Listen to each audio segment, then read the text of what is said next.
Welcome to Surya's TV good evening news. AP CM Chandrababu Naidu 2.5 ఏళ్ల తర్వాత అసెంబ్లీలో అడుగుపెట్టారు. సీఎంగానే మళ్లీ సభలో అడుగు పెడతానని 2021లో ఆయన శపథం చేశారు. దాన్ని నిలబెట్టుకుంటూ ఆయన శుక్రవారం అసెంబ్లీలో అడుగుపెట్టారు.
అసెంబ్లీలో పులివెందుల ఎమ్మెల్యేగా ప్రమాణ స్వీకారం చేసిన మాజీ సీఎం వైఎస్ జగన్మోహన్ రెడ్డి అనే నేను శాసనసభ సభ్యునిగా ఎన్నికైనందున శాసనం ద్వారా నిర్మితమైన భారత రాజ్యాంగం పట్ల నిజమైన విశ్వాసం, విధేయత చూపుతానని, భారతదేశ సార్వభౌమాధికారాన్ని, సమగ్రతను కాపాడుతానని, నేను స్వీకరించబోయే కర్తవ్యాన్ని శ్రద్ధాసక్తులతో నిర్వహిస్తానని దైవసాక్షిగా ప్రమాణం చేస్తున్నాను.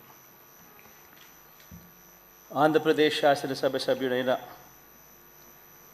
వైఎస్ జగన్మోహన్ రెడ్డి అనే నేను సభా నియమాలకు కట్టుబడి ఉంటానని, వాటిని అనుసరిస్తానని, సభా మర్యాదలను పాటిస్తానని, సాంప్రదాయాలను గౌరవిస్తానని దైవసాక్షిగా ప్రమాణం చేస్తున్నాను. శ్రీ దుర్గామల్లేశ్వర స్వామివారి దేవస్థానం ఇంద్రకీలాద్రి ఈరోజు గౌరవనీయులైన రాష్ట్ర పోలీస్ శాఖ నూతన director general of police CH Dwaraka Tirumala Rao IPS దంపతులు వారి విచ్చేయగా ఆలయ కార్య నిర్వహణాధికారి కెఎస్ రామారావు ఆలయ మర్యాదలతో స్వాగతం పలికి అమ్మవారి దర్శనం కల్పించారు.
జయతి ఆయుష్మంతం వత్యస్వంతం అథో అధిపతిం నిశాం అస్యా పృథివ్యా అధ్యక్షం ఇమమింద్ర వృషభం భవతి శతాయు పురుషేంద్రియ ఆయుష్యేంద్రియ ప్రతిష్ఠతి. విజయవాడ సెంట్రల్ ఎమ్మెల్యేగా బోండా ఉమామహేశ్వరరావు ప్రమాణ స్వీకారం చేశారు. బోండా ఉమామహేశ్వరరావు అనే నేను శాసనసభ సభ్యునిగా ఎన్నికైనందున శాసనం ద్వారా నిర్మితమైన భారత రాజ్యాంగం పట్ల నిజమైన విశ్వాసం, విధేయత చూపుతానని, భారతదేశ సార్వభౌమాధికారాన్ని, సమగ్రతను కాపాడుతానని, నేను స్వీకరించబోయే కర్తవ్యాన్ని శ్రద్ధాశక్తులతో నిర్వహిస్తానని దైవ సాక్షిగా ప్రమాణం చేస్తున్నాను. ఆంధ్రప్రదేశ్ శాసనసభ సభ్యుడైన బోండా ఉమామహేశ్వరరావు అనే నేను సభ నియమాలకు కట్టుబడి ఉంటానని, వాటిని అనుసరిస్తానని, సభా మర్యాదలను పాటిస్తానని, సాంప్రదాయాలను గౌరవిస్తానని దేవుని సాక్షిగా ప్రమాణం చేస్తాను.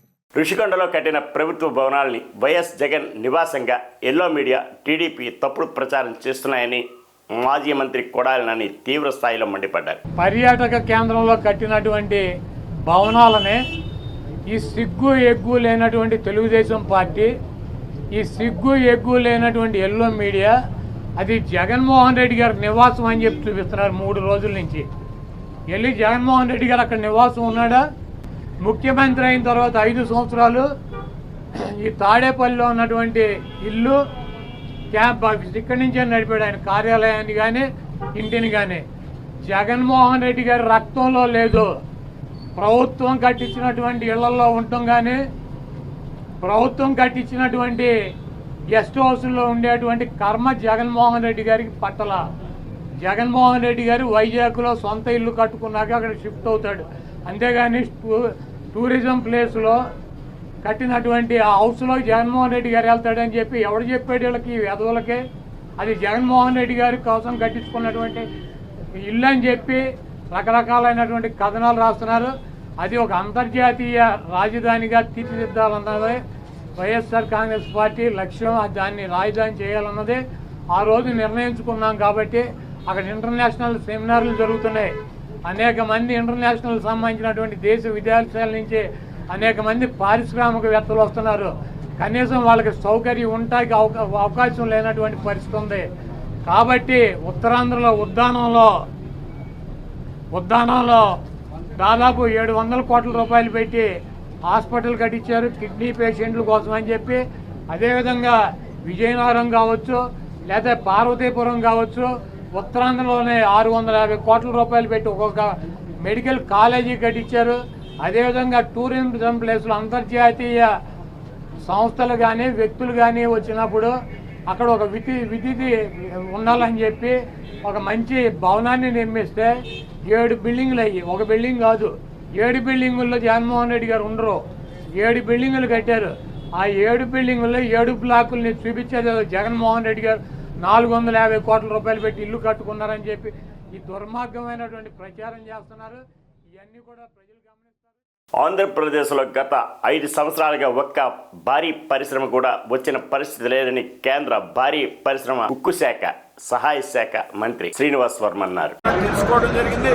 ఆంధ్రప్రదేశ్లో రాబోయేటువంటి రోజుల్లో ఏ విధంగా పారిశ్రామికాన్ని ముందుకు తీసుకెళ్లాలనేటువంటి విషయంలో అధికారుల సలహాలు కూడా తీసుకుని ఈ రాష్ట్రంలో గత 5 సంవత్సరాల్లో ఒక్క పరిశ్రమ కూడా రానటువంటి సందర్భంలో, ఒక్క ఉద్యోగం కూడా రానటువంటి సందర్భంలో రాబోయేటువంటి 5 సంవత్సరాల్లో రాష్ట్రంలో పెద్ద ఎత్తున పరిశ్రమలు స్థాపించే విధంగా, అదేవిధంగా కేంద్రం నుండి కూడా కొన్ని ముఖ్యమైనటువంటి ప్రాజెక్టుని తీసుకొచ్చే విధంగా తప్పనిసరిగా ప్రయత్నం చేస్తాను.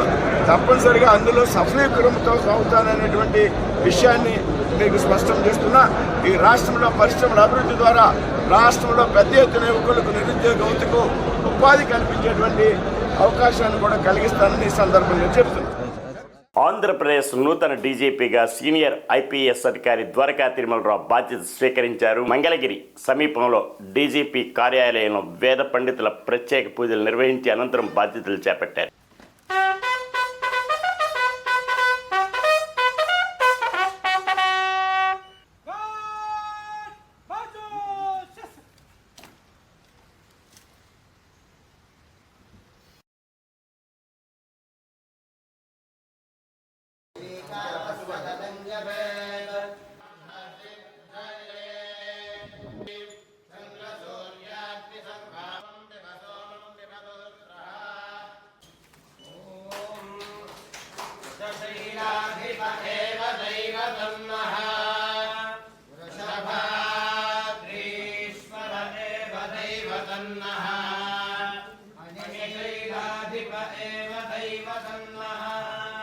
భగవాన్ వెంకటదేవ దైవతన్న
గత ప్రభుత్వంలో అమరావతిపై కథనాలు ప్రచారం చేశారని, మీడియాపై కూడా కేసులు పెట్టారని ఎమ్మెల్యే బోండా ఉమ అన్నారు.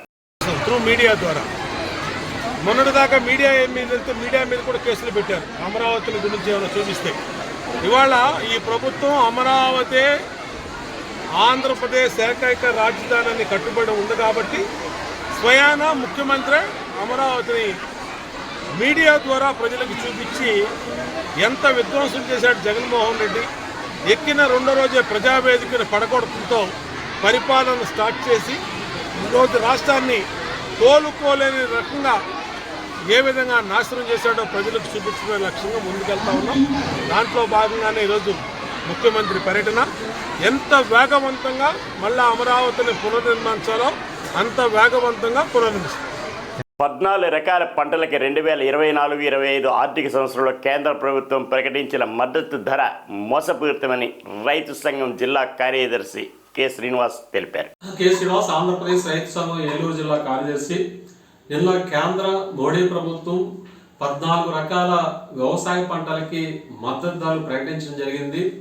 అయితే మద్దతు ధరలు స్వామినాథన్ కమిటీ సిఫార్సుల ప్రకారం ఉత్పత్తి ఖర్చులకు అదనంగా 50% కలిపి మేము ధరలు నిర్ణయించామని చెప్పేసి ఇవాళ కేంద్ర ప్రభుత్వం ప్రకటించింది. అయితే ఇది మోసపూరితం అని చెప్పేసి మేము రైతు సంఘంగా భావిస్తా ఉన్నాం.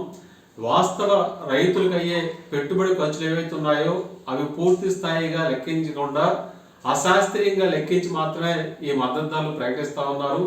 దీనివల్ల రైతుల పెట్టిన పెట్టుబడి ఏదైతే ఉన్నదో అది వాస్తవ ఖర్చుల్లోకి రాక ఖర్చులను తగ్గించి ఇవాళ ప్రభుత్వం లెక్కలు తయారు చేసి ఆ రకంగా రైతులను మోసగించే పద్ధతి అనుసరిస్తా ఉన్నది. ఇది చాలా దుర్మార్గం అని చెప్పేసి భావిస్తా ఉన్నాం. ఇవాళ జిల్లాలో అత్యధికంగా పండే వరికి కానీ మొక్కజొన్నకు కానీ ఇట్లాంటి పంటల ఖర్చులు చూస్తా ఉంటే విపరీతంగా పెరిగిపోతా ఉన్నాయి. ఎరువులు, అలాగే పురుగు మందులు, అట్లాగే కూలీ ఖర్చులు విపరీతంగా పెరిగిపోయినాయి. రవాణా ఖర్చులు పెరిగిపోయినాయి. అట్లాగే డీజిల్, పెట్రోల్ పెరిగిపోవడం వల్ల ఇతర యాంత్రీకరణ ఖర్చులన్నీ కూడా విపరీతంగా పెరిగిపోయిన పరిస్థితి ఉన్నది. మరి ఇట్లాంటివన్నీ కూడా పరిగణలోకి తీసుకోవడం లేదు. అంతేకాకుండా ఇవాళ ప్రైవేటు వడ్డీలకు వ్యాపారాల నుంచి రైతులు పెట్టుబడి పెడతా ఉన్నారు. వడ్డీలు కూడా చూస్తే విపరీతంగా పెరిగిపోతా ఉన్నాయి. అంతేకాకుండా ఈరోజు కౌలు రైతులు ప్రధానంగా వ్యవసాయం చేస్తూ ఉన్నారు.